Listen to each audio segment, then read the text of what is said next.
Today in Los Angeles, brace yourselves as a scorching heat wave approaches, wildfire risk looms, and a state of emergency grips Boyle Heights. I'm Dean Bark. Welcome to the City Report with Dean Bark in Los Angeles. Let's open with the big one. Scorching heat wave set to hit Southern California. Residents brace for sweltering temperatures. From Tuesday through Thursday, June 22nd to 24, the National Weather Service has posted an extreme heat watch. That's the federal forecasting agency that issues weather alerts. Downtown Los Angeles is expected to hit around 90 degrees. The San Gabriel and San Fernando valleys are looking at the mid-90s, and the Antelope and Cayama valleys could cross 100 degrees. The driver is a strong ridge of high pressure centered over Arizona and New Mexico. Sinking, warming air, and very little relief. Expect a brief break from June gloom. Consider it marine layer on a coffee break. Risks rise for heat-related illness, especially for people without reliable air conditioning, older adults, young children, and outdoor workers. Fire danger goes up as fuels dry, with the potential for tall fire plumes in valleys and mountains. And yes, the National Weather Service went there. Do not take your dogs hiking in this heat. In my view, it's irresponsible not to heed the warnings and take basic precautions. Let's cut to the chase. Heat wins every time. Moving on, and speaking of fire danger, Boyle Heights warehouse fire prompts LA state of emergency amid prolonged battle.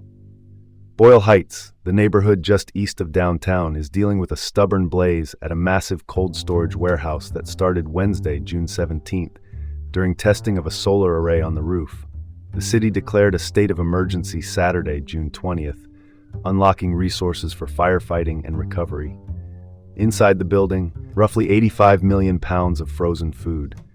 That makes this place a giant cooler, which is great for ice cream and terrible for extinguishing fire. Dense foam insulation and the rooftop solar panels have complicated the attack, while smoke has been drifting region-wide and degrading air quality. The South Coast Air Quality Management District, our regional air regulator, has extended a particle pollution advisory through this afternoon. LA. County Health Officer Muntu Davis, the county's top public health doctor, says sensitive individuals should consider N95 or P100 masks when smoke is noticeable. One notable wrinkle: officials say about 60 forklifts powered by lithium-ion batteries in the building have been isolated from the flames, reducing an immediate hazard. The scale and construction of the site mean this is not a quick knockdown. It's a careful, prolonged operation with public health implications from smoke and potential biohazards from spoiled food. The complexity of this fire is a stark reminder of the challenges urban areas face with industrial-sized blazes. Well, that's one way to look at it. Modern infrastructure brings modern headaches. Let's pivot to the next story. Fatal officer-involved shooting in Lancaster, following deputy stabbing incident. Lancaster, the Antelope Valley city in northern LA County, saw a violent confrontation around 2 p.m. Saturday, June 20th. Deputies responded to reports of a person armed with knives. During the encounter, a deputy was stabbed and suffered non-life-threatening injuries. Other deputies opened fire. The suspect was taken to a hospital and pronounced dead. Per standard protocol, separate investigations are underway by the Sheriff's Homicide Bureau and the Internal Affairs Bureau.